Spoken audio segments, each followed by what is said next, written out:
बालोतरा जिले के अंदर चोरियों की वारदातों का लगातार बढ़ना किसानों के लिए एक बड़ा खौफ बनता जा रहा है। तो वही चोरों का लगातार आतंक देखने को मिल रहा है। तो आपको बता दूं, कुछ दिन पहले सरणा के अंदर, असोतरा के अंदर, कीटून के अंदर, फिर कनाना के अंदर, जहाँ ट्यूबवेलों से पाइपलाइन जो लगी हुई थी पानी की, कृषि कनेक्शन कुओं की, तो वहाँ ट्यूबवेलों के अंदर से पंप तक और उनकी जो केबलें थी कॉपर तांबे की, वो चोरी हो गई थी। तो वही आपको बता दूं कि रात्रि के दौरान जेठंतरी के लूणी नदी के अंदर 20 ट्यूबवेलों से 17 की ट्यूबवेलों की केबल थी, वो चोरी करके ज्ञात चोरों ने रात्रि धावा बोल और हाथ साफ करके 17 ट्यूबवेलों की केबलें काट कर ले गए। तो वही आपको बता दूं कि एक बार फिर किसानों के जब सुबह शुरू करने के लिए गए तो शुरू नहीं हो पाई। जब देखा गया तो केबलें टूटी हुई नहीं मिली। जब देखा कि केबलें ही जो काट के वो लेके चले गए और जो कुछ टुकड़ा बचा था वो अंदर चला गया। अब किसानों के लिए एक बड़ी आफत सामने आ गई है कि एक ट्यूबवेल की निकाले, दो के निकाले, 17 ट्यूबवेलों की एक साथ में चोरों ने हाथ साफ कर दिए और केबलों के ऊपर धावा बोलते हुए रात्रि के अंदर केबलें चोरी करके पार कर दिया। आपको बता दूं कि इस बिजली विद्युत विभाग की जो केबलें लगी हुई होती है उसके अंदर तांबे जो होता है, जो कॉपर की, उसमें वायरिंग होती है और उसको वो जलाकर कबाड़ी लोगों को और या फिर बड़ी रकम देने वालों को ये लोग बेच देते हैं। जो आए दिन ऐसी घटनाएं सामने आ रही है, जो किसानों के अंदर एक रोष देखने को मिल रहा है।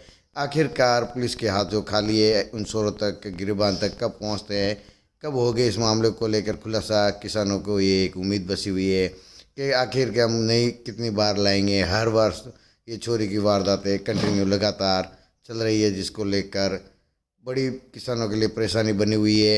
और शोर है वो मस्त है और दिनों दिन जो चोरियों की वारदात है उसको अंजाम देने में लगे हुए हैं और पुलिस के हाथ खाली नज़र आ रहे हैं। तो वहीं वहाँ पे कुछ शराब की बोतलें भी मिली है, जहाँ चोरों ने केबले को इकट्ठा किया और उसके बाद में पार्टी की, शराब की, और फिर वो केबले चोरी करके निकल गए। तो वही सूचना पर समदड़ी पुलिस मौके पर पहुँची। उन्होंने मौका स्थिति का जायजा लिया और उन्होंने मामला दर्ज भी किया है और अज्ञात चोरों के खिलाफ पुलिस ने विशेष टीमों का गठन कर सीआई समदड़ी नरपतदान के नेतृत्व में अलग अलग टीमों के द्वारा गठन कर सीसीटीवी फुटेज खंगाले जा रहे हैं, जहां कुछ सुराग उनके हाथ भी लगे।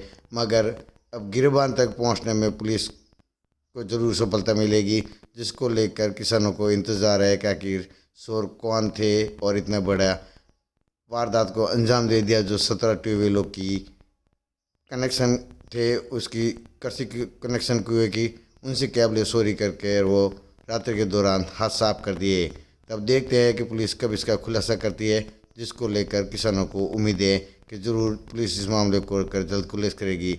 तो पुलिस की लगातार टीमों का गठन करके, अलग अलग टीमों के द्वारा टीमों का गठन कर अलग अलग जगहों पर तफ्तीश दी जा रही है, जहाँ पुलिस चोरों की तलाश में जुटी हुई है। वही इस मामले को लेकर पुलिस अनुसंधान कर रही है। ये वीडियो लेकर जाएंगे, अभी कैमरा वगैरह चेक करेंगे, जहाँ तक संभव होगा वहाँ पर कैमरा वगैरह चेक करेंगे। कैमरे में जहाँ तक कबाड़ी वाला है, कबाड़ी वाला जाके अभी आज जा करके हम टीम लगवा करके इनको तुरंत गिरफ्तार करेंगे। कितने ट्यूबवेलों पे चोरी हुई है? अभी आज हमने देखा है तो करीब 14 ट्यूबवेलों पर केबल चोरी की। 3-4 क्षेत्र में अभी 3-4 जगह जो लाइट चालू थी उसमें चोरी नहीं की गई। तो क्या बड़ा है कि वो कोई बियर वगैरह कोई आपने देखे मौके पर, तो वहाँ पर कोई नशा करके बाद में ही इन्होंने कोई चोरी पड़ी है। उसकी अभी जाकर के ठेके पर भी तलाश की जाएगी। रात को कौन बियर वगैरह दारू लेके गए हैं, उनसे भी अभी पूछताछ कर देंगे। वाला अभी जाकर के हम जहाँ समुद्री क्षेत्र में कहीं और है वहाँ कबाड़ियों को भी चेक करेंगे। वो कबाड़ी वाला तो अब देखेंगे। अब हमारे इधर हो गए तो ये देखने को बालोतरा भी तलाश करवाएंगे। तब किसानों को न्याय मिलेगा या फिर जो आगे न्याय मिलेगा साहब। चोरी की वारदात पुलिस में सबसे बड़ी होती है, चोरी खुलासा करना पुलिस का बहुत ही जरूरी है।